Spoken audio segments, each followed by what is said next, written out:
মা কি রান্না হয়েছে আজকে? আজকে তো শনিবার, নিরামিষ রান্না হবে জানিস।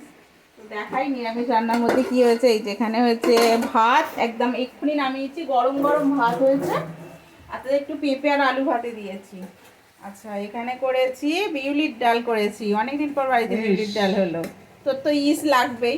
আচ্ছা, এখানে আছে বেগুন ভাজা, আর এটা কি বলতো, কপি পাতা বাটা। কপি কি কি পাতা খাবার করেছো? আমি জানি তোর পছন্দ। আজকে জানিস তো বাবু, ফুলকপির সমস্ত রকম আইটেম করেছি। এই যে ফুলকপি আলু দিয়ে একটা তরকারি করেছি একদম শুকনো শুকনো করে। আর এখানে এখনো হচ্ছে, এটা হচ্ছে ফুলকপির ডাঁটি দিয়ে চচ্চড়ি। কি কি খাবার করেছে শিম আজকে? মূলো টুলো দিয়ে কড়াইশুঁটি দিয়েছি। গরুদের মতো সবকিছু খাচ্ছি গো। সত্যি আজকে ফুলকপির কিচ্ছু বাদ দিইনি। একটা ফুলকপির যা যা অংশ থাকে, পাতা বা ডাঁটিগুলো, তারপরে তো কপিটা, সমস্ত কিছুই নিয়েছি। আর এদের যদি একটু চিংড়ি মাছ পড়তো তাহলে তো খেতিস বল। চিংড়ি